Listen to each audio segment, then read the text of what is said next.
Lines and angles मतलब रेखाएं और कोण। उसके बाद हमने त्रिभुज स्टार्ट किया।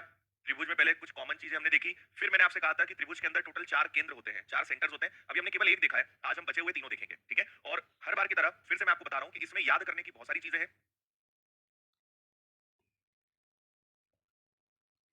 ठीक है?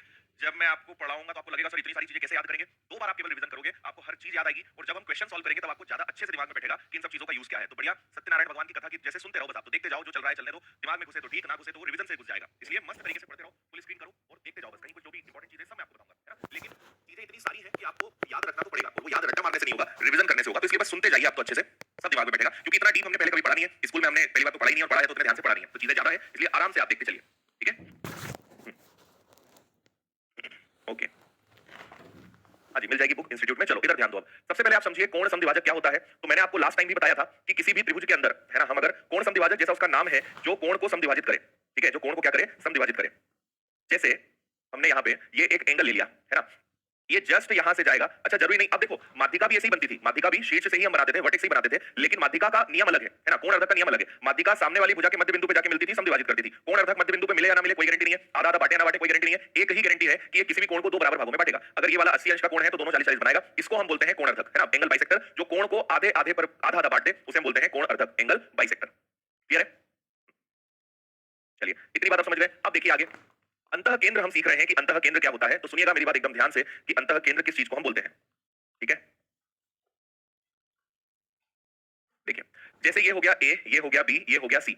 अगर त्रिभुज की तीनों माध्यिकाओं को खींचें तो वो केंद्रक बनाता है। और अगर त्रिभुज की तीनों तीनों कोण अर्धक को खींचा जाए, मान लीजिए ये यहां से यहां गया, फिर एक कोण अर्धक आपका इधर से इधर गया और एक कोण अर्धक आपने यहां से यहां बनाया, ठीक है? तो ये तीनों क्या है? तीनों कोण अर्धक है। इसने एक कोण अर्धक दो कोणों को बराबर बांटा है। त्रिभुज के तीनों कोण अर्धक जिस बिंदु पर मिलते हैं उस बिंदु को बोलते हैं अंतः केंद्र। क्या बोलते हैं? अंतः केंद्र। इंग्लिश में कहेंगे इन सेंटर, और इसको हम दर्शाते हैं स्मॉल आई से। त्रिभुज के तीनों कोण अर्धक जिस बिंदु पर मिलते हैं उसे हम बोलते हैं अंतः केंद्र, इंग्लिश में इन सेंटर, और इसको बताते हैं स्मॉल आई से। तो ये आपका हो गया आई। क्या बन गया? ये आपका आई बन गया, ठीक है? दिखने में एक जैसा है, ऐसे ही हम माध्यिका में भी बनाते थे, लेकिन माध्यिका का नियम अलग है। माध्यिका अगर आप खींचोगे, मीडियन खींचोगे तो उसके नियम कायदे अलग है। अब हम बात कर रहे हैं अंतः केंद्र की। अंतः केंद्र को कौन बनाता है? तो कोण अर्धक बनाता है। अब इसके सब नियम अलग चलेंगे, दिखने में एक जैसे, ठीक है?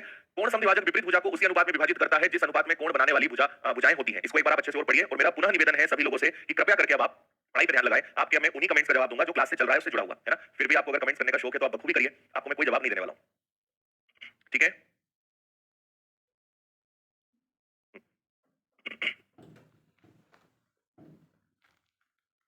ओके,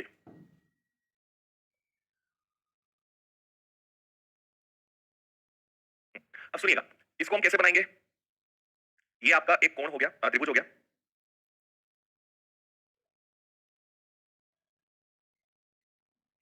ये आपका एक त्रिभुज हो गया। यहाँ पे हमने नाम दे दिया इसको ए, इसको दे दिया बी, इसको दे दिया सी। यहाँ से हमने एक कोण अर्धक बनाया और ये यहाँ आ गया, है ना, इसको हम नाम दे देते हैं डी, ठीक है? तो आपसे क्या बोला जा रहा है? कोण समद्विभाजक विपरीत भुजा को उसी अनुपात में विभाजित करता है जिस अनुपात में कोण बनाने वाली भुजाएं। मुझे बताइए कि इस कोण को बनाने वाली भुजाएं कौन सी है? भाई ये वाला जो आपका कोण है ये कौन बना रहा है? ये आपका बना रहा है एबी और एसी।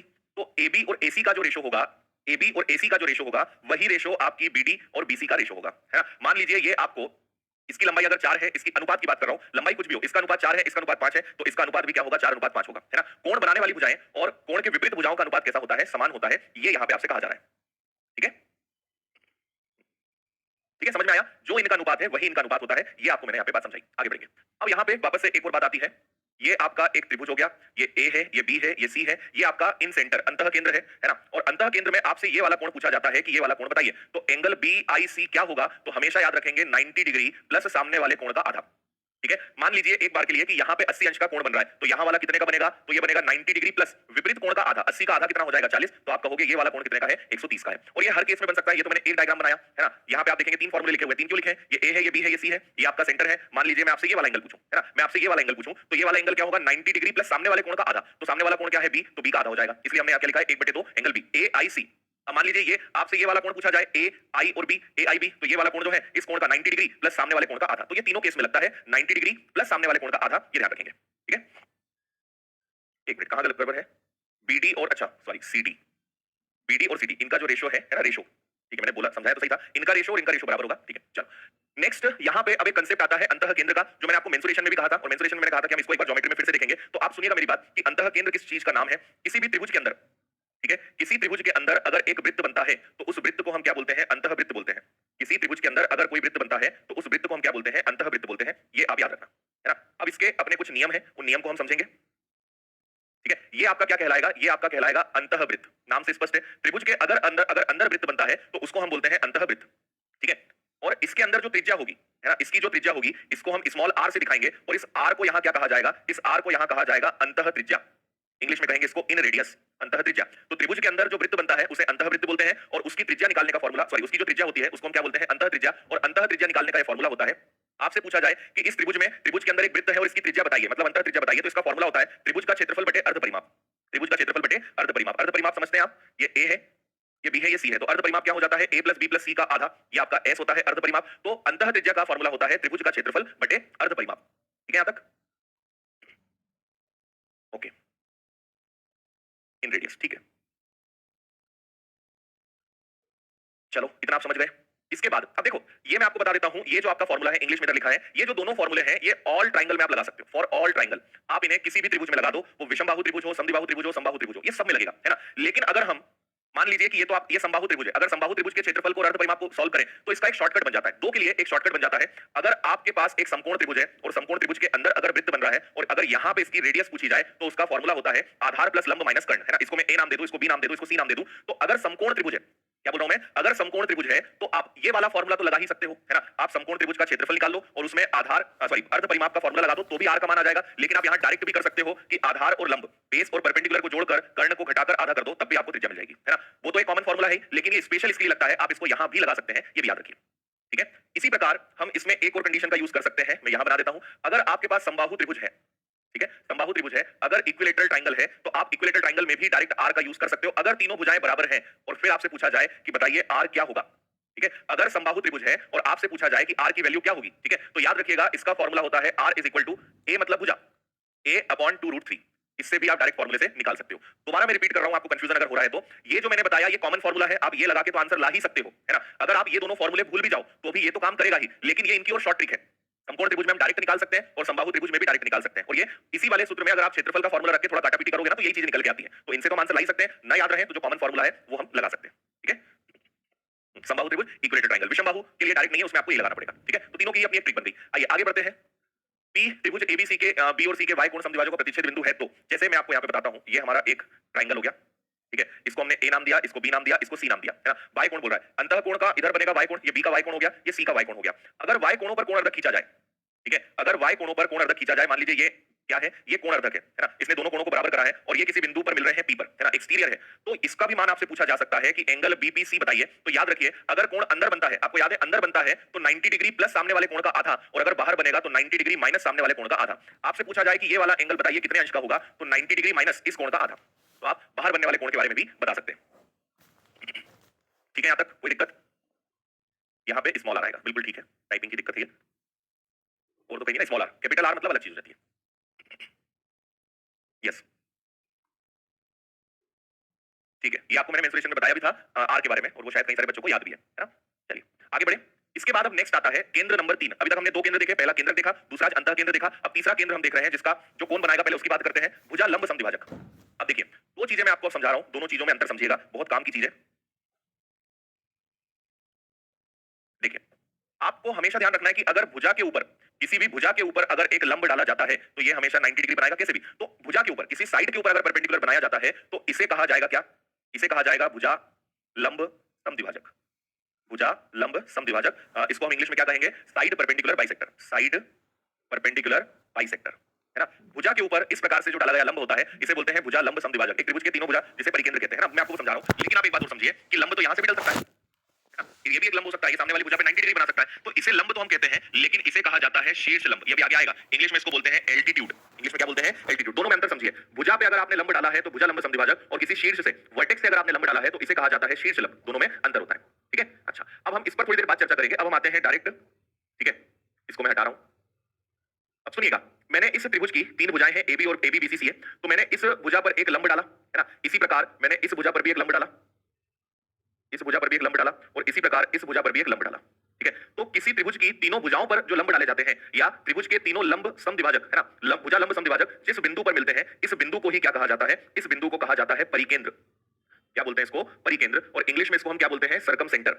सरकम सेंटर, है ना। और इसको आप दिखा सकते हो स्मॉल एस, इसको दिखाते हैं हम एस से, है ना। कहीं कहीं पे इसको सी भी लिखते हैं, एस भी लिख सकते हैं, उसमें कोई दिक्कत नहीं है, ऐसे कोई फिक्स संकेत इनके नहीं है। फिर से सुनिए, है ना। त्रिभुज के तीनों लंब समद्विभाजक, है ना, भुजा लंब समद्विभाजक जिस बिंदु पर मिलते हैं उसे हम परिकेंद्र बोलते हैं, और ये हमेशा 90 सभी तरफ 90 डिग्री होगा। तो ये जो बना रहे हैं, ये कितना अंश बना रहे हैं, ये 90 डिग्री का एंगल बना रहे हैं।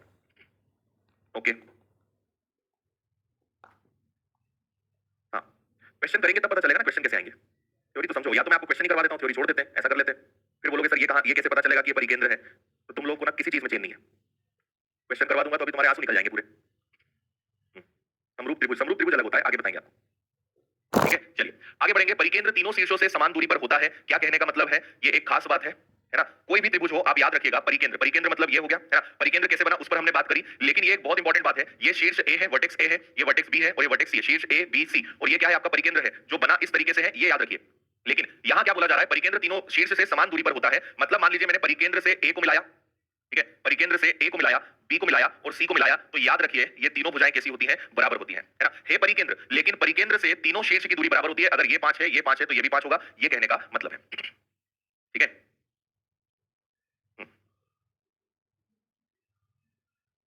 ठीक है, बढ़े आगे। आइए, परिकेंद्र पर बने कोण। अब देखिए परिकेंद्र में अगर कोण बनते हैं, आपको मैंने थोड़ी देर पहले बताया था कि अगर अंतः केंद्र में कोई कोण बनता है तो वो हमेशा 90 डिग्री प्लस सामने वाले कोण का आधा होता है। इसी प्रकार ये ए है, ये बी है, ये सी है, और यहाँ पे हम नाम दे देते हैं इसको परिकेंद्र, सरकम सेंटर, जिसको हम किससे दिखा रहे हैं, एस से। और आपसे पूछा जाए कि बताइए ये वाला कोण क्या होगा, तो बहुत आसान, सामने वाले कोण का दुगना। अगर ये थीटा है तो ये क्या होगा, 2 थीटा होगा, ये याद रखिएगा। विपरीत कोण का दुगना, सामने वाले कोण का दुगना। ठीक है, तो परिकेंद्र पर बनने वाला जो कोण होता है, विपरीत जो कोण होगा उसका हमेशा दुगना होगा। किसी भी तरीके से बना ले, यहाँ कोण बनेगा बी का दुगना, इधर जो कोण बनेगा वो सी का दुगना, ये यहाँ पे लिखा हुआ है। चलिए, अब यहाँ पे नेक्स्ट चीज क्या आती है, अब नेक्स्ट चीज आती है, अगर हमने ये देखा कि अगर त्रिभुज के अंदर वृत्त बनता है तो उसे अंतःवृत्त बोलते हैं, और अगर इसी प्रकार अगर त्रिभुज के बाहर वृत्त बन जाए कुछ इस प्रकार का, है ना, तो इसको क्या कहा जाएगा, इसको कहा जाएगा परिवृत्त। क्या कहेंगे इसको हम, परिवृत्त। अब ये जो वृत्त बन रहा है इसको हम क्या कहेंगे, इसको कहेंगे परिवृत्त, है ना, सर्कम सर्कल। ठीक है, और इसकी जो त्रिज्या होगी, मान लीजिए ये केंद्र है ना, तो यहां से यहां तक ये क्या है, ये त्रिज्या ही तो है, तो ये आर है। इसी प्रकार मैं इसको मिला दूंगा इधर, इसको अगर इससे मिला दें, है ना, तो ये यहां से यहां तक अगर गया तो ये भी क्या होगा, आर होगा, और ये यहां से यहां तक गया तो ये भी क्या होगा, आर होगा। और इसीलिए हमने कहा था कि अच्छा एक चीज याद रखिएगा कि परिवृत्त में, है ना, आपका परिकेंद्र और त्रिभुज का केंद्र, सॉरी वृत्त का केंद्र दोनों एक ही जगह पर होते हैं, ये भी याद रखिएगा। इसलिए ये जो दूरी होती है ये आपकी समान होती है। और ये जो कैपिटल आर है, यहाँ पे ये जो आपकी कैपिटल आर है, इसको बोला जाता है परित्रिज्या, परित्रिज्या। ठीक है, यहां तक आ रहा है समझ में, परित्रिज्या, या इसको हम कहेंगे सरकम रेडियस, परित्रिज्या या सर्कम रेडियस। तो त्रिभुज के अंदर वृत्त बना तो अंदर बनेगा तो अंतः त्रिज्या, अंतः वृत्त। त्रिभुज के बाहर बनेगा तो परि, है ना, बाह्य वृत्त बोल सकते हैं या परिवृत्त बोल सकते हैं, और इसकी त्रिज्या क्या कहलाएगी, परित्रिज्या। और इसका फॉर्मूला, ये फिर एक कॉमन फॉर्मूला है, तीनों भुजाओं का गुणा बटे में 4 गुणा। ये जो दिख रहा है ना, ये जो ट्रायंगल है, इसका मतलब है एरिया ऑफ ट्रायंगल। ठीक है, तीनों भुजाओं का गुणा बटे में 4 ए बी, 4 गुणा त्रिभुज का क्षेत्रफल, ए गुणा बी गुणा सी बटे में 4 गुणा त्रिभुज का क्षेत्रफल। ओके, समझ में आ गई यहां तक सभी बातें? ठीक है,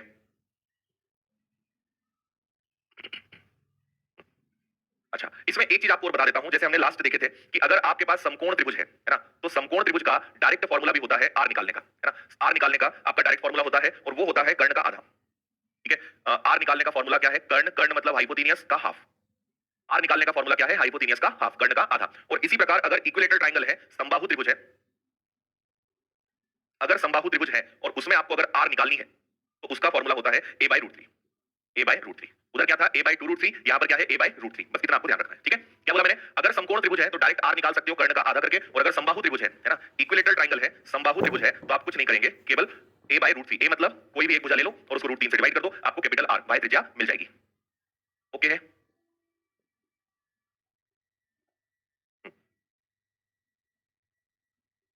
लंब केंद्र बता रहे हैं किसे कहते हैं। ठीक है, यहां तक भाई,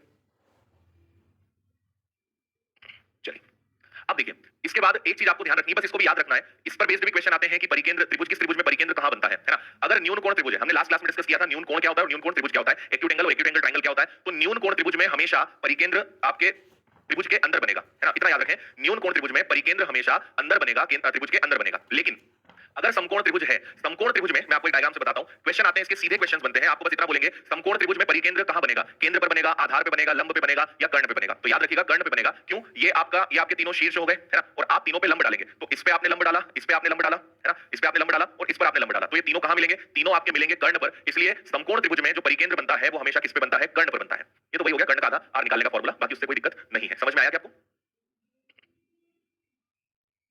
क्लियर है यहां तक? समकोण त्रिभुज में आपका जो परिकेंद्र है वो हमेशा कहां बनेगा? कर्ण पर बनेगा। भाई इधर से आपने भुजा डाल, इधर से आपने एक लंब भुजा समद्विभाजक आपने डाल दिया, तो ये 90 डिग्री बनाएगा, ये 90 बनाएगा और ये 90 बनाएगा। तो ये हमेशा किस पे बनेगा? आपके कर्ण पर। इसी प्रकार अगर विषम बाहु त्रिभुज है, ठीक है, अगर विषम बाहु त्रिभुज है तो इसमें परिकेंद्र हमेशा बाहर बनेगा। ये ध्यान रखना, जैसा यहां दिख रहा है, क्योंकि जब आप इस पर खींचोगे, ठीक है, आपने इस पर करा तो ये 90 डिग्री बना, इस पर आपने अगर खींच दिया, मान लो इस भुजा पे खींचा तो ये इधर 90 डिग्री बन जाएगा, है ना? ये हो गया। और अगर इसी प्रकार इस भुजा पर आप खींचते हो इस प्रकार से, यहां से तो आप सिंपल जा सकते हो, तो यहां से जब आप जाओगे तो ये तीनों हमेशा कहां मिलेंगे? बाहर मिलेंगे। तो याद रखिए, न्यून कोण त्रिभुज में परिकेंद्र त्रिभुज के अंदर बनता है, समकोण त्रिभुज में परिकेंद्र आपके कर्ण पर बनता है और अधिक कोण त्रिभुज में परिकेंद्र जो है बाहर बनता है। ये आपको याद रखना है, ठीक है? ओके,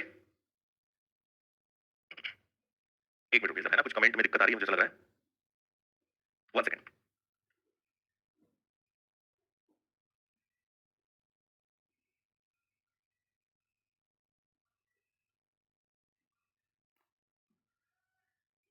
ठीक है, ओके, चलिए अब आगे सुनेंगे। इसके बाद आपका आता है शीर्ष लंब, जो थोड़ी देर पहले मैंने आपको बताया था कि शीर्ष लंब क्या होता है, ठीक है? तो अगर किसी त्रिभुज में हम दो प्रकार के लंब बना सकते हैं, दो टाइप से लंब को डाल सकते हैं, एक भुजा के ऊपर और एक शीर्ष से। तो शीर्ष पर सामने वाली भुजा पे अगर लंब डालेंगे तो इसे हम क्या बोलते हैं? इसे बोलते हैं शीर्ष लंब, ठीक है? इंग्लिश में बोलते हैं एल्टीट्यूड। क्या बोलते हैं? एल्टीट्यूड। किसी भी शीर्ष से सामने वाली भुजा पर 90 अंश का कोण बनाने वाली जो रेखा है उसे हम त्रिभुज का शीर्ष लंब बोलते हैं, है ना? और अगर किसी त्रिभुज के तीनों शीर्ष लंब, है ना, कहीं से भी, एक नॉर्मल आपको डायग्राम पहले मैं बनाकर बताता हूं। ये हमारा कोई भी एक साधारण सा त्रिभुज है और मैंने यहां से इसके ऊपर एक लंब डाला, यहां से इसके ऊपर एक लंब डाला और यहां से इसके ऊपर एक लंब डाला, है ना? तो ये तीनों जिस बिंदु पर मिलेंगे, त्रिभुज के तीनों शीर्ष लंब जिस बिंदु पर मिलेंगे, इसे कहा जाता है लंब केंद्र, ठीक है? इंग्लिश में इसको बोलते हैं ऑर्थो सेंटर। और इसलिए हम इसको किससे दिखाते हैं? इसको ओ भी आप बोल सकते हो, यहां पे हम इसको ओ बोलेंगे, ओ भी बोल सकते हो, कुछ कुछ किताबों में इसको एच भी बोलते हैं। ऑर्थो का एच उठा लेते हैं कुछ लोग, ओ बोलते हैं, उससे कोई फर्क नहीं पड़ता है, आप जो नाम देना चाहें वो दे सकते हैं, ठीक है? हाँ, मैंने ऑब्ट्यूज को गलती से विषम बाहु बोल दिया, उसको आप अधिक कोण त्रिभुज कर लेना, लिखा हुआ तो था ही आपके पास, ठीक है?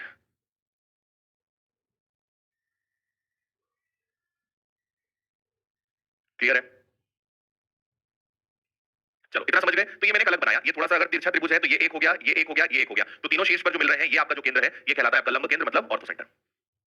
नेक्स्ट अगला सुनेंगे आप। अगला है लंब केंद्र पर बने कोण, है ना? ये भी आपके लिए इंपॉर्टेंट है। लंब केंद्र जो होता है वो हमेशा 180 डिग्री माइनस ऑपोजिट एंगल होता है। तो ये आपका एक ट्रायंगल है ए, ये है बी, ये है सी, ये आपका ओ हो गया।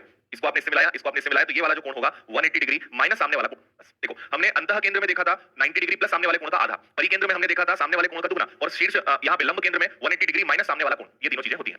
आइए, फिर आपसे पूछा जाता है कि न्यून कोण त्रिभुज में, अभी जैसे हमने देखा ना कि परिकेंद्र कहां बनता है त्रिभुज के अंदर, इसी प्रकार आपसे लंब केंद्र पूछा जाता है कि लंब केंद्र किस त्रिभुज में कहां बनेगा। तो लंब केंद्र अगर न्यून कोण त्रिभुज है तो लंब केंद्र त्रिभुज के अंदर ही बनेगा, है ना? एक्यूट एंगल ट्रायंगल है तो उसमें आपका जो ऑर्थो सेंटर है वो इन द ट्रायंगल होगा, त्रिभुज के अंदर बनेगा। इसी प्रकार अगर आपके पास समकोण त्रिभुज है तो याद रखिएगा, समकोण त्रिभुज में जो ऑर्थो सेंटर होता है, जो आपका शीर्ष लंब केंद्र होता है, ये हमेशा यहाँ 90 डिग्री पर बनता है। पढ़ो आप अच्छे से, समकोण त्रिभुज में लंब केंद्र 90 डिग्री पर बनता है। कोई अभी बोल रहा था सर उसमें भी तो ये कर्ण पर बनता है, कर्ण पे आपका परिकेंद्र बनेगा, है ना? सर्कम सेंटर होगा। लेकिन अगर, क्योंकि देखिए यहाँ से 90 डिग्री, यहाँ से 90 डिग्री और यहाँ से 90 डिग्री, तो इन तीनों पर ही इसका मिलना हो सकता है, इसलिए हमेशा किस पे बनेगा? 90 डिग्री पे बनेगा।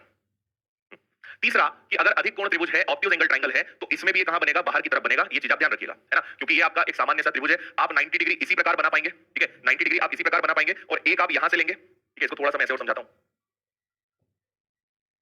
ऐसा त्रिभुज आप ले लीजिए, तो आप एक 90 डिग्री यहां से बनाओगे, एक 90 डिग्री आप यहां से बनाओगे और एक 90 डिग्री जो है आप यहां से बनाओगे, है ना? तो ये तीनों बाहर ही मिलेंगे, ये हमें ध्यान रखना है, ठीक है? तो न्यून कोण त्रिभुज में अंदर बनेगा, समकोण त्रिभुज में एग्जैक्ट 90 डिग्री पर बनेगा और ऑब्ट्यूज एंगल अधिक कोण त्रिभुज में बाहर की तरफ बनेगा। ये तीनों बातें हमें याद रखनी है। ओके,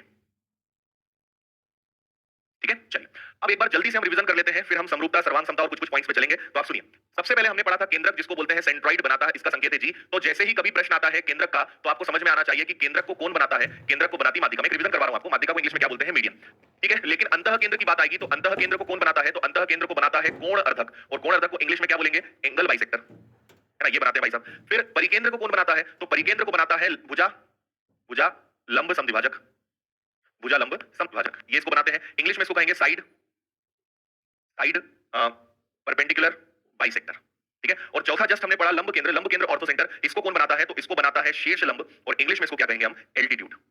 इसको क्या कहेंगे, एल्टीट्यूड कहेंगे। तो ये आप ध्यान रखिएगा भाई। देखो, या तो प्रश्न में केंद्रक आएगा तो समझ जाओ माध्यिका नहीं है, या प्रश्न में माध्यिका बोलेंगे तो केंद्रक। तो कुछ ना कुछ दो में से, ऐसा नहीं कि दोनों आपको हमेशा साथ में देंगे। वो बोलेंगे इस त्रिभुज के अंदर माध्यिका है, तो माध्यिका सुनते समझ में आना चाहिए केंद्रक बनेगा। आपसे बोला इस त्रिभुज में एडी जो है शीर्ष लंब है, एल्टीट्यूड है, तो तुरंत समझ में आना चाहिए यहाँ लंब केंद्र बनेगा। तो दिखने में सभी जैसे होते हैं, लेकिन सबके नियम अलग है, सबकी प्रॉपर्टीज अलग है, सबके सिद्धांत अलग अलग है, हर चीज अलग अलग है। तो डिपेंड करता है कौन किसको बना रहा है, उसके नियम लगेंगे। ठीक है, अब सुनते जाइए कुछ और छोटी छोटी बातें। समबाहु त्रिभुज के चारों केंद्र एक ही बिंदु पर होते हैं। वेरी वेरी इंपॉर्टेंट पॉइंट, याद रखिएगा। समबाहु त्रिभुज, हम अभी बात कर रहे हैं कि किस त्रिभुज में इनकी पोजीशन क्या होती है। अगर किसी त्रिभुज की तीनों भुजाएं बराबर हैं तो उसे समबाहु त्रिभुज बोलते हैं। और समबाहु त्रिभुज के लिए मजे की बात यह है कि यहाँ पे चारों केंद्र है ना, सेंट्रॉइड मतलब क्या हो गया आपका केंद्रक, ऑर्थो सेंटर, सर्कम सेंटर, इन सेंटर मतलब क्या हो गया आपका अंतः केंद्र, परिकेंद्र और लंब केंद्र। ठीक है, याद रखिएगा समबाहु त्रिभुज में सभी एक ही जगह होते हैं। ठीक है, और अगर सभी एक जगह होते हैं तो यहाँ पे चारों चीजें भी एक जैसी होंगी। यहाँ जो माध्यिका है वो कोणार्धक का भी काम करेगी, जो माध्यिका है वो शीर्ष लंब का भी काम करेंगी। जब चारों चीजें एक जगह है तो सारे नियम इसमें आराम से लग सकते हैं। तो इतना याद रखें, जब मैं इसका क्वेश्चन आता है समबाहु त्रिभुज में चारों केंद्र जो है वो एक ही जगह पर होते हैं, ये याद रखेंगे। दूसरा, अगर समद्विबाहु त्रिभुज में बात करें तो ये सरेखीय होते हैं, मतलब सिंगल लाइन पे बनते हैं। ये आपका एक केंद्र बनेगा, ये दूसरा। आपके मन में डाउट आ रहा होगा ना कि सर ये बनते कहां होंगे, क्या चारों एक ही जगह बनते होंगे क्या? तो चारों एक जगह किसमें बनेंगे? केवल समबाहु त्रिभुज में। समद्विबाहु त्रिभुज या आइसोसेलेस अगर ट्रायंगल है तो सब अलग अलग है। ये आपका क्या है, ये आपका मैं लिख देता हूं, ये आपका ऑर्थो सेंटर है, ये आपका आई है, ये आपका जी है, और इसको सी या फिर हम इसको क्या बोलते हैं, चलो इसको तो हमने सी ही नाम दिया था ना, सी नहीं, इसको हमने एस नाम दिया था, तो ये एस है हमारे लिए, है ना। ओ मतलब ऑर्थो सेंटर लंब केंद्र, आई मतलब अंतः केंद्र, जी मतलब केंद्रक, एस मतलब क्या हो जाएगा आपका परिकेंद्र। तो अगर समद्विबाहु त्रिभुज है तो चारों केंद्र एक जगह नहीं बनते हैं, एक सीधी लाइन में बनते हैं और इस क्रम में बनते हैं, है ना। ये आप याद रखेंगे। विषमबाहु त्रिभुज है तो विषमबाहु त्रिभुज में क्या होता है, पहली बात, विषमबाहु त्रिभुज में हमने बात कर ली है कि विषमबाहु त्रिभुज में आपका जो एक केंद्र होता है वो तो आपका बाहर जाता है। ठीक है, अगर विषमबाहु त्रिभुज है तो ये ऑर्थो सेंटर हो गया, ये सेंट्रॉइड हो गया, ये सर्कम सेंटर हो गया, आप उसको ऐसे समझ लो। ठीक है, ये आपका विषमबाहु त्रिभुज आ गया। विषमबाहु त्रिभुज में आपने अगर केंद्र बनाया तो एक आपका कहां बनता है, एक समकोण पर बनता है, एक आपका कर्ण पर बनता है, एक यहां बनता है और एक आपका यहां बनता है। ठीक है, यहां इतनी बात ठीक है, विषमबाहु है ये, आप इसको राइट एंगल ट्रायंगल की तरह मत देखना। ठीक है, तो यहां मैं समकोण बना रहा था वो गलत हो रहा था। एक यहां बनेगा, एक यहां बनेगा और एक यहां बनेगा, इस प्रकार की एक लाइन बनती है। ये मान लीजिए अगर ओ है, ये जी है, तो ये एस है, और इस प्रकार की एक लाइन बनती है इसमें विषमबाहु त्रिभुज में, इस प्रकार से ये बनेंगे, ये याद रखना। क्लियर? सरेखीय का मतलब होता है एक ही रेखा में, एक ही लाइन में, सरेखीय है ना, एक ही रेखा में, नाम से ही स्पष्ट है उसमें। तो यहां आप याद रखेंगे, देखो आपका जो गुरुत्व केंद्र है, जी मतलब क्या होता है, जी मतलब होता है केंद्रक, एस का मतलब क्या होता है, एस को हम यहां पे एक आपका एस का मतलब हो जाएगा ये परिकेंद्र है। ठीक है, और ये आपका क्या हो जाएगा, ये हो जाएगा आपका लंब केंद्र, लंब केंद्र। और इसमें याद रखिएगा इसमें अंतः केंद्र नहीं होता। अगर हम चारों बनाएंगे तो अंतः केंद्र इसमें नहीं बनेगा। तो विषमबाहु त्रिभुज में आपके जो तीनों सेंटर्स हैं वो इस प्रकार होंगे, और जो लाइन बनेगी उसमें ये जो जी होगा ये ओ से लेकर एस तक को 2 और 1 के अनुपात में विभाजित करेगा। वैसे भी देखो माध्यिका को केंद्र वैसे भी 2 और 1 में विभाजित करता है, और यहां पर भी लंब केंद्र और परिकेंद्र को केंद्र जो है 2 और 1 के अनुपात में विभाजित करता है। तो आपको याद रखने में भी आसान, कोई दिक्कत नहीं है, वही का वही नियम यहां पे लग रहा है। आया इतना समझ में सभी को? हम्म, बोलिए क्लियर है? और क्लियर बनाओ क्या, रुको जरा देखो। अंतः केंद्र तो बनेगा नहीं, आप इसको छोड़ दो, आप उसको ऐसे समझ लो, ये आपका एक विषमबाहु त्रिभुज है, रेडीमेड लेते हैं ताकि डायग्राम अच्छा दिखे। तो यहां पर आप समझिएगा कि अगर एक यहां बन रहा है, एक यहां बन रहा है, तो एक यहां बनेगा, ऐसे बनेगा। ये ओ है, ये जी है, तो ये एस है ना, ऐसे आप समझ लो। और इनमें जो अनुपात होता है वो कौन सा अनुपात होता है, दो अनुपात एक। नॉर्मल ट्रायंगल मैंने बनाया, प्रश्न पढ़ोगे सब समझ में आएगा आपको, जब क्वेश्चन आएगा तब मैं आपको याद दिलाऊंगा। हाँ, अब समझ में आया, 2 और 1 के अनुपात में बनेगा। चलिए, समकोण त्रिभुज में तीनों जो है वो सरेखीय होते हैं। ये अभी हमने देखा था समकोण त्रिभुज में, ये आपका क्या है, ये लंब केंद्र है, ये आपका परिकेंद्र है और ये आपका जी है ना, और आई इसके नीचे बनता है। तो ये आपका अंतः केंद्र लाइन से आउट होता है, अंतः केंद्र आउट में बनता है, यहाँ पे अंतः केंद्र बन रहा है। बाकी आपके तीन जो केंद्र हैं वो एक सीधी रेखा पर होते हैं, सरेखीय होते हैं, यहाँ पे लिखा हुआ है। हाँ जी, जिनको ज्यादा हो रहा है, जिनको लग रहा है कि सर ये तो बड़ा बोरिंग है, वो क्लास बंद कर सकते हैं और आप इसको मत सीखो। एग्जाम में 4-5 क्वेश्चन आएंगे, उनको छोड़कर आ जाना, है ना। अगर आपके अंदर नहीं है हिम्मत पढ़ने की तो छोड़ दो, लेकिन कृपया करके जो पढ़ रहे हैं उन्हें डिस्टर्ब आप ना करें, और अपना जो आपके अंदर की जो दिमाग की खिचड़ी है उससे बाकी लोगों का दिमाग खराब ना करें। आप क्लास छोड़ सकते हैं, आप जा सकते हैं, चैप्टर 6-7 दिन के अंदर खत्म होगा, उसके बाद आप आइए, आपका स्वागत है, आप बंद कर दें, चले जाएं आप। ठीक है, क्योंकि आपके अंदर सीखने की इच्छा है नहीं, तो आप बिंदास जा सकते हैं, मेरी तरफ से छूटे, आप एग्जाम में इसके 5-6 क्वेश्चन छोड़ के आ जाना। ठीक है भाई, जिसको पढ़ना है वो पढ़े, जिसको जाना है वो बिंदास जा सकता है। चलिए, ये हमने बात करी, एक बार रिपीट कर रहा हूं, फिर से सुनिएगा। समबाहु त्रिभुज, अगर तीनों भुजाएं बराबर हैं तो उसमें सभी केंद्र एक ही जगह पर बनते हैं। अगर आपके पास समद्विबाहु त्रिभुज है तो चारों केंद्र सरेखीय होते हैं। अगर विषमबाहु त्रिभुज है तो उसमें इसमें अंतः केंद्र इस रेखा में नहीं बनेगा, अंतः केंद्र नहीं रहेगा, और आपका जो लंब केंद्र है, केंद्रक है और परिकेंद्र है वो इस प्रकार के बनते हैं, और उनमें अनुपात क्या होता है, 2 अनुपात 1 का बनता है ना। मतलब केंद्रक, लंब केंद्र, परिकेंद्र की जो लाइन है उसको 2 और 1 में बांटता है। और आपको एक और बहुत विशेष बात बताना भूल गया कि इस लाइन की उत्पत्ति जिन्होंने इसको नाम दिया है उनका नाम है यूलर। तो इस लाइन को यूलर लाइन बोलते हैं, है ना, यूलर लाइन बोलते हैं। क्वेश्चन आएगा नहीं, बस पता होना चाहिए कि यूलर लाइन इसको हम बोलते हैं। ठीक है, लास्ट हमने पढ़ा समकोण त्रिभुज। समकोण त्रिभुज में आई अंतः केंद्र आउट बनेगा, और ये हमने भी देखा था कि परिकेंद्र यहां बनता है और आपका लंब केंद्र यहां बनता है और गुरुत्व केंद्र बीच में बनेगा। तो ये तीनों एक लाइन में होंगे, आई इस लाइन पे नहीं आता है। ठीक है, हम्म, ठीक है भाई, 2-3 क्वेश्चन आते हैं। अशोक गुजर तुम छोड़ के आ जाना ना, बोल रहा हूं मैं, क्यों टेंशन ले रहे हो? जब तुम्हें नहीं सिलेक्शन लेना है तो मत पढ़ो इसको। ठीक है, अगर कोशिश नहीं कर सकते हो तो कुछ नहीं होगा। हाँ जी।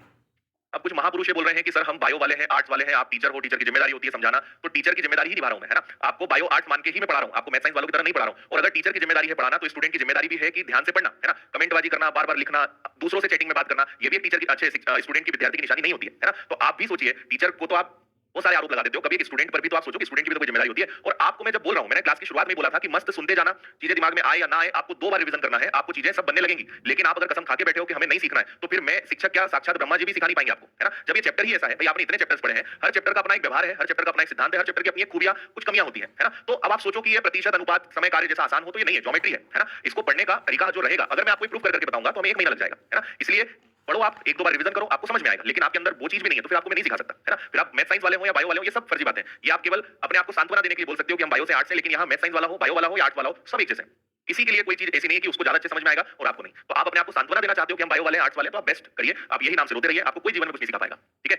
चलिए, अब 2 चीजों पे हम डिस्कशन करेंगे, पहला सर्वांग समता और दूसरा समरूपता, है ना? सर्वांग समता क्या होता है? जैसा इसके नाम से क्लियर है, इंग्लिश में इसको कॉन्ग्रुएंसी बोलते हैं और यहाँ पे इस प्रकार का ये चिन्ह होता है। ये जो चिन्ह है, ये किस चीज का होता है? समरूप सर्वांग समता का होता है। ठीक है? कॉन्ग्रुएंसी का होता है, ये आप ध्यान रखेंगे। कभी ऐसा लिखा आता है अगर प्रश्न में, तो ये समझना। ठीक है भाई? ओके, चलो अच्छी बात है, बहुत सारे बच्चे जो है इस बात को समझ रहे हैं। अपवाद तो भाई 2-4 तो होते ही हैं, उनका तो जीवन में कुछ नहीं किया जा सकता। ठीक है। हाँ जी, बिल्कुल, बिल्कुल, हम तो पढ़ाएंगे ही, चिंता ना करो। ओके।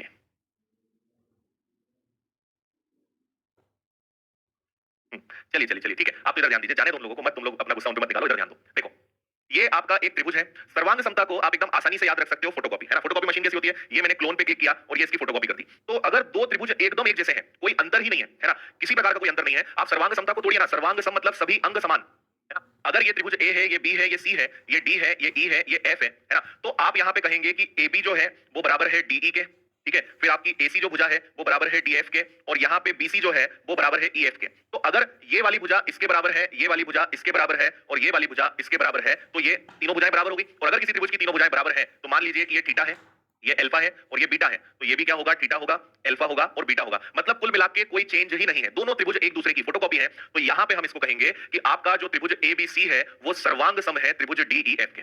क्या आपको मतलब समझ में आया सर्वांग समता का? सभी अंग समान, त्रिभुज के 2 अंग होते हैं, जैसे इंसान के अंग होते हैं, त्रिभुज के 2 अंग होते हैं, पहला भुजा, दूसरा कोण, साइड और एंगल। तो हर चीज अगर बराबर है, तो आप कहेंगे कि दोनों त्रिभुज क्या है? सर्वांग सम है ना? फिर इसके बाद आपका समरूप आएगा। समरूप ज्यादा इंपॉर्टेंट है सर्वांग समता की तुलना में, लेकिन समझना तो जरूरी है। ओके, ठीक है यहां तक? गुड।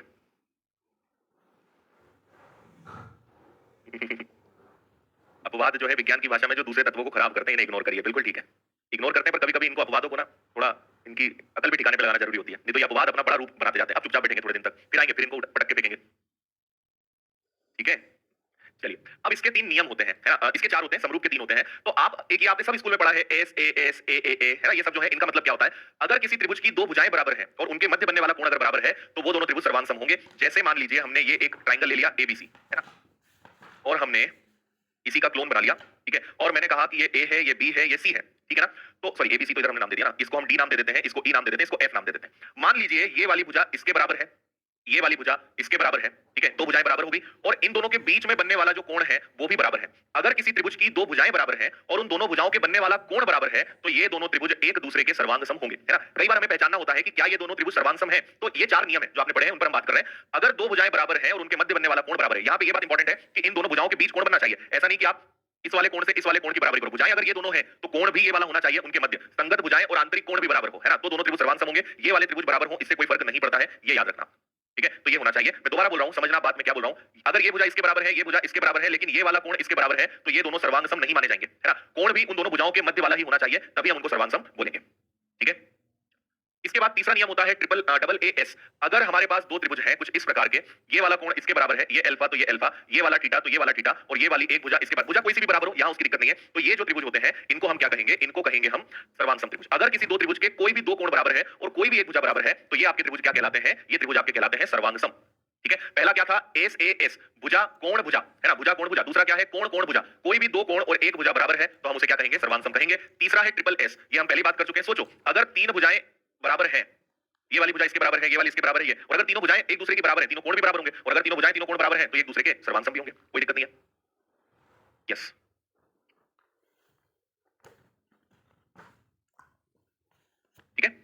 आगे बढ़ेंगे। इसके बाद है आपका RHS, right angle hypotenuse and side. हम यहाँ पे ये केवल समकोण त्रिभुज के लिए एप्लीकेबल है ना। समकोण त्रिभुज में अगर दो त्रिभुज में एक कोण 90 डिग्री का है, ठीक है, और अगर इनका कर्ण हाइपोटेनियस बराबर है, कोई भी एक भुजा, ये भुजा इसके बराबर हो या ये भुजा इसके बराबर हो, कोई भी एक भुजा, अगर दो त्रिभुज में 90 अंश है, अगर उनका कर्ण मतलब सबसे बड़ी वाली भुजा अगर बराबर है, उसके अलावा कोई भी एक भुजा बराबर है, तो दोनों त्रिभुज एक दूसरे के सर्वांसम कहलाएंगे। बताओ क्लियर है?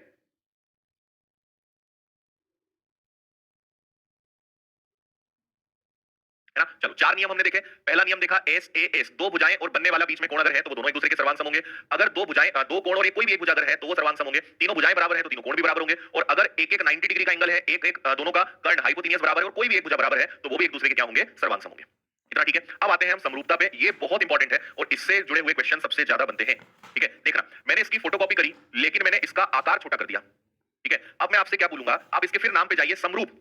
समरूप मतलब दिखने में समान, है ना। ये आपका ए है, ये आपका बी है, ये आपका सी है, ये डी है, ये ई है और ये एफ है।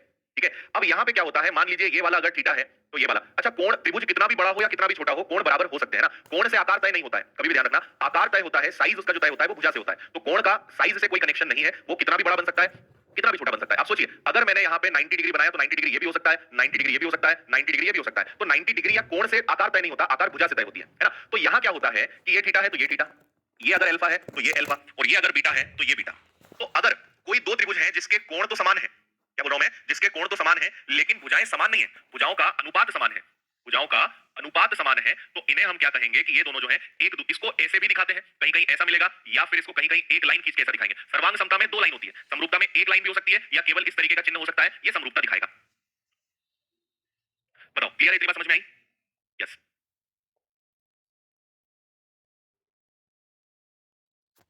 कॉन्ग्रुएंसी का मतलब एकदम इक्वल, हर चीज बराबर। हाँ, अब जैसे आपको मैं एक उदाहरण देता हूँ, हमारे घर में छोटे बच्चे होते हैं, है ना, तो हम बोलते हैं कि ये पापा पे गया, ये एकदम पापा, उसके किसी बच्चे को बोलते हैं कि ये तो एकदम पापा की फोटोकॉपी है ना। पापा बड़े हैं, बच्चा छोटा है, लेकिन हम क्या बोलते हैं कि एकदम पापा पे गया है, मम्मी पे गया है। मतलब हम क्या बोलना चाह रहे हैं, रूप समान है, दिखने में एक जैसा है, लेकिन पापा इतने बड़े हैं, बच्चा इतना सा है, लेकिन दिखने में समान है, रूप समान है। समझ रहे बात? तो जब दो चीजें समरूप होंगी, दिखाई एक जैसे देंगी, लेकिन एक बड़ी होगी एक छोटी होगी, तो उसको हम कहेंगे समरूपता। सर्वांग समता मतलब एकदम सेम, जैसे जुड़वा भाई बहन, है ना, उसमें भी अपवाद होते हैं, लेकिन जुड़वा भाई बहन कई बार होते हैं कि एक राम है और एक श्याम है, समझ ही नहीं आ रहा है क्या है इसमें, कौन बड़ा है कौन छोटा है, एकदम सेम दिखने में। जो जुड़वा ट्विन्स होते हैं वो सर्वांग समता का उदाहरण है। सभी अंग समान है, एकदम एक जैसे दिखने में है, लेकिन समरूप मतलब बाप बेटे, मम्मी बेटी की मम्मी पे गई है या मम्मी पे गया है, तो दिखने में वैसा है, लेकिन दोनों के रूप एक जैसे हैं, बाकी एक आकार में बड़ा है एक आकार में छोटा है। इतना समझ में आया? इसे आप समझ गए होंगे। तो कोण समान होंगे लेकिन भुजाएं इनके समान अनुपात में होगी, इसलिए यहां पे हम इसको कैसे लिखेंगे कि हम ये नहीं बोलेंगे कि AB जो है, AB BD के डी के बराबर नहीं होगी, AB का अनुपात DE के बराबर होगा, इसी प्रकार AC का अनुपात DF के बराबर होगा, और इसी प्रकार BC का अनुपात EF के बराबर होगा। समझ में आया? भुजाएं अनुपात में समान होंगी। एक और उदाहरण देता हूं, मान लो ये 10 है तो ये 5 होगा। एक उदाहरण ले रहे हैं, मान लीजिए ये 20 है तो ये 10 होगा, और ये आप ले लो 30 तो ये 15 हो गया, है ना।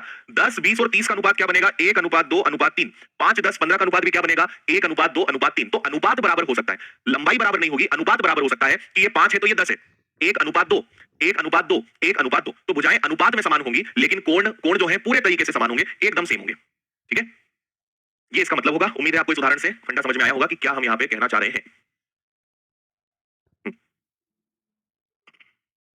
ठीक है ना, करेक्ट। चलो इसमें वापस से तीन नियम होते हैं। पहला ट्रिपल ए होता है, अगर कोई दो त्रिभुज हैं, ठीक है, ये वाला कोण इसके बराबर है, ये वाला कोण अगर इसके बराबर है, और ये वाला कोण अगर इसके बराबर है, अगर दो त्रिभुज के कोई भी तीनों हमारे कोण अगर बराबर हैं, तो ये दोनों त्रिभुज एक दूसरे के समरूप माने जाएंगे, है ना। कभी कभी ऐसे क्वेश्चन आएंगे कि हमें उनके कोण की तुलना करनी पड़ेगी, है ना, और अगर उनके तीनों कोण, एक बड़ा है एक छोटा है, लेकिन तीन कोण उनमें बराबर आ रहे हैं, मतलब दोनों एक दूसरे के समरूप होंगे और तीनों भुजाएं भी बराबर हो गई, तो फिर क्या बोलेंगे हम कि तीनों सर्वांग है, कॉन्ग्रुएंस है। फिर क्या आता है आपका साइड एंगल, साइड आता है। अगर किसी त्रिभुज की, ठीक है, किसी मान लीजिए ये वाली भुजा और ये भुजा का अनुपात समान है, अनुपात समान होने की बात कर रहा हूं मैं, इस वाली भुजा का इस वाले से समान है, और ये वाला एंगल अल्फा है और ये वाला एंगल अल्फा है, तो ये दोनों त्रिभुज भी एक दूसरे के समरूप कहलाएंगे, है ना। भुजाएं यहाँ पे समान अनुपात में है, ये मैं बोलना चाह रहा हूं, इतना आपको समझ में आ रहा होगा।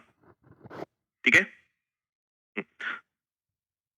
देखो, और अगर गहराई में जाना है तो इसको ए नाम दे दो, बी नाम दे दो, सी नाम दे दो, डी नाम दे दो, ई नाम दे दो, एफ नाम दे दो। और क्या कहा मैंने आपसे कहा कि अगर एक भुजा दूसरी भुजा के अनुपात में है, ए बी डी का अनुपात सेम है, AC और DF का अनुपात सेम है, तथा आपका इधर एंगल BAC बराबर हो रहा है एंगल EDF के, तो फिर ये दोनों त्रिभुज क्या होंगे, एक दूसरे के समरूप होंगे। दो भुजाएं समान अनुपात में है और उनके मध्य बनने वाला कोण भी सेम है, तो दोनों एक दूसरे के क्या होंगे, समरूप होंगे, सिमिलर होंगे। ठीक है, और इसके बाद लास्ट इसका रूल है, तीन ही रूल होते हैं SSS। अगर जैसे हमने पहले भी डिस्कस किया कि एक बड़ा त्रिभुज है ना, और एक आपका छोटा त्रिभुज है, ये वाली भुजा का अनुपात इससे बराबर है, इसका अनुपात इससे बराबर है, इसका अनुपात इसके बराबर है, तो ये दोनों अगर तीन भुजाएं समान अनुपात में हैं तो तीन कोण अपने आप बराबर बनेंगे। मैंने पहले भी कहा कि कोण से आकार तय नहीं होता है, आकार तय होता है भुजा की लंबाई से। तो अगर भुजाएं समान अनुपात में हैं तो फिर उनके मध्य बनने वाले कोण स्वतः समान हो जाएंगे, तो ये दोनों त्रिभुज भी एक दूसरे के समरूप होंगे। तो पहला नियम था ट्रिपल ए, तीनों कोण बराबर हो, दूसरा था ट्रिपल एस, तीनों भुजाएं बराबर हो, और एक हमारा था एस ए एस, दो भुजाएं और उनके मध्य बनने वाला कोण अगर बराबर है तो इससे हम त्रिभुज की समरूपता को पकड़ सकते हैं। ठीक है, अनुपात हमेशा समान रहेगा, है ना। बाकी जब प्रश्न करेंगे तो आपको सारी बातें समझ में आएंगी। ओके, चलिए ये हो गया हमारा बस 35 36 37 बस 3 पॉइंट बचे हैं, आपका त्रिभुज एकदम खत्म हो रहा है। कल हम इसके बाद चतुर्भुज स्टार्ट करेंगे, तो 3 पॉइंट्स को जल्दी से सुन लीजिए फटाफट। अगर दो त्रिभुज समरूप हैं, दो ट्रायंगल्स अगर सिमिलर हैं, तो उनके क्षेत्रफल का अनुपात किसी भी दो भुजाओं के, है ना, जो जिन भुजाओं का अनुपात समान है, मतलब ये हो गया आपका एक ये त्रिभुज हो गया और एक छोटा सा और त्रिभुज हो गया। मान लीजिए कि दोनों त्रिभुज एक दूसरे के समरूप हैं, ऐसा प्रश्न में बोल रहे हैं। ये एबीसी हो गया, ये आपका डीईएफ हो गया। तो सुनना ध्यान से, इस देखो जब भुजाएं समान अनुपात में है तो क्षेत्रफल भी समान अनुपात में होगा। इस त्रिभुज का क्षेत्रफल का इससे जो अनुपात होगा वो अनुपात इसकी, मान लीजिए ये भुजा और ये भुजा समान अनुपात में है, तो एबी का वर्ग बटे डीई का वर्ग, है ना। इस त्रिभुज का क्षेत्रफल का अनुपात इसके साथ वही अनुपात में होगा जो एबी का वर्ग बटे डी हो, या एसी का डीएफ हो, या बीसी का ईएफ हो, तो वर्ग के अनुपात के बराबर होगा। ए एल का मतलब यहाँ पे एल्टीट्यूड है, जिसे हम बोलते हैं शीर्ष लंब का वर्ग हो। एंगल बाइसेक्टर मतलब कोण अर्धक हो, ठीक है। ए मतलब मीडियन मतलब माध्यिका हो, ठीक है। आर मतलब अंतः त्रिज्या और बाहरी त्रिज्या। तो कोई भी एक चीज, इतनी सारी चीजें क्यों लिखी है, इसमें से कुछ भी एक आपको प्रश्न में दिया जाएगा। तो दोनों त्रिभुज के क्षेत्रफलों का अनुपात उनकी दो भुजाओं के वर्ग के बराबर होगा, या उनके दोनों के शीर्ष लंब के वर्ग के बराबर होगा, उनके कोण अर्धक के वर्ग के बराबर होगा, उनकी माध्यिकाओं के वर्ग के बराबर होगा, उनकी अंतः त्रिज्याओं के वर्ग के अनुपात के बराबर होगा, या उनके बाहरी त्रिज्या के वर्ग के अनुपात के बराबर होगा। इनमें से कुछ एक लेना है। हो सकता है कि आपसे दोनों त्रिभुज के क्षेत्रफल का अनुपात पूछे और आपको त्रिभुज की मात्र दोनों बाहरी त्रिज्या दी हुई है, तो आपको बस इनमें से कुछ एक की जरूरत पड़ेगी, सारी की सारी जरूरत नहीं पड़ेगी। ये तो रहेगा ही रहेगा, इसके साथ मान लीजिए आपको बस इसकी जरूरत पड़ेगी, तो ये बराबर इसके हो जाएगा। जैसी प्रश्न में जरूरत होगी, जैसा प्रश्न में दिया रहेगा, वैसा हमें वहां पे यूज करना पड़ेगा, है ना। तो किसी भी दो चीजों के वर्ग के बराबर होगा और क्षेत्रफल में वर्ग होता है। सेम नियम आपका लगता है परिमाप में, है ना। ये पेरीमीटर है मतलब परिमाप है, तो किसी एक त्रिभुज के बड़े वाले त्रिभुज का परिमाप छोटे वाले त्रिभुज के परिमाप के समान अनुपात में होगा। अगर उनकी भुजाओं को हम यहाँ पे लेंगे, भुजा हो गई, शीर्ष लंब हो गया, कोण अर्धक हो गया, माध्यिका हो गई, त्रिज्या हो गई, बाहरी त्रिज्या हो गई, तो यहाँ पे और इसमें बस इतना अंतर है कि यहाँ पे वर्ग लगता है और यहाँ पे समान, क्योंकि क्षेत्रफल में वर्ग होता है लंबाई गुणा चौड़ाई, वर्ग सेंटीमीटर होता है, परिमाप में नहीं होता है, इसलिए उनके परिमाप का अनुपात जो है उनकी भुजाओं के या इनमें से किसी भी चीज के अनुपात के बराबर होगा। ठीक है, बताओ आया समझ में सभी को यहां तक? यहाँ पे अच्छा, यहाँ थोड़ी सी टाइपिंग एरर है, यहाँ सब जगह दो आएगा, ये दो है पूरे में दो है, ये टाइपिंग एरर है, वर्ग आएगा यहाँ सब जगह। ठीक है, चलिए लास्ट एक चीज हम बस देख लेते हैं, ये भी आसान है, समकोण त्रिभुज से जुड़ी हुई है ये आखिरी हमारी चीज। देखिए ये एक भुजा है जिसने यहाँ पे एक 90 डिग्री बनाया, तो आपका एंगल एबीसी है, ठीक है, और इसको हम डी नाम दे देते हैं। अब ये एक बड़ा समकोण त्रिभुज है, इसके अंदर दो समकोण त्रिभुज बन रहे हैं, तो सुनिएगा क्या बोल रहा हूं मैं। बड़ा समकोण त्रिभुज है एबीसी, ये समरूप होगा इन दोनों के, तो ये समरूप होगा त्रिभुज एबीडी के, और ये जो एबीसी है ये समरूप होगा त्रिभुज बीडीसी के, और ये दोनों जो त्रिभुज है ये भी एक दूसरे के समरूप होंगे, तो त्रिभुज एबीडी समरूप होगा त्रिभुज बीडीसी के। क्या बोला मैंने, अगर एक समकोण त्रिभुज के अंदर हमने केंद्र से मतलब 90 डिग्री से कर्ण पर एक लंब डाला 90 डिग्री का, तो इसने दो समकोण त्रिभुज बनाए। भाई ये भी 90 डिग्री है, इधर भी 90 डिग्री, तो ये दोनों भी समकोण त्रिभुज हो गए। तो बड़ा वाला त्रिभुज इसके समरूप होगा, बड़ा वाला त्रिभुज इसके समरूप होगा, और ये दोनों एक दूसरे के सर्वांग सम भी होंगे और समरूप भी होंगे, है ना, क्योंकि ये दोनों एक दूसरे के एकदम बराबर भी होंगे और ये दोनों एक दूसरे के समरूप भी होंगे, ये और ध्यान रखिएगा। ठीक है, तो बस इसी के साथ अपने सारे पॉइंट्स खत्म होते हैं, और आपने एक बहुत बड़ा काम ये कर लिया है कि त्रिभुज सबसे बड़ा, यहाँ पे सबसे ज्यादा जो चीजें थी वो त्रिभुज के अंदर है, तो ये हमने पढ़ी। सिर्फ आपको दो बार सारी चीजों को पलटाना है, आपको सब चीजें अच्छे से याद होंगी, फिर जब हम 2-3 दिन बाद क्वेश्चंस करेंगे तो आपको सब याद आएगा। ये सब चीजें याद आएंगी जब क्वेश्चंस हम करेंगे, और ये चैप्टर को पढ़ा इसी तरीके से जाता है। पहले पूरी थ्योरी पढ़नी पड़ती है, फिर जब मैं क्वेश्चन आपको करवाऊंगा तब आप खुद बोलोगे कि हाँ सर अच्छा करा, आपने पूरी थ्योरी पहले पढ़ा दी, क्योंकि एक पॉइंट से क्वेश्चन सॉल्व नहीं होते, सब चीजों का ज्ञान आपको होना चाहिए, तभी आप प्रश्न कर सकते हैं। आपको त्रिभुज के बारे में पता होना चाहिए, वृत्त के बारे में पता होना चाहिए, चतुर्भुज के बारे में पता होना चाहिए, सारी छोटे-छोटे पॉइंट्स पता होंगे, तभी आप प्रश्न कर पाएंगे। इसलिए प्रश्न हम आखिरी में ही करेंगे जब आपको पूरा ज्ञान हो जाएगा। तो मस्त आप इसको एक बार रिवीजन करिए,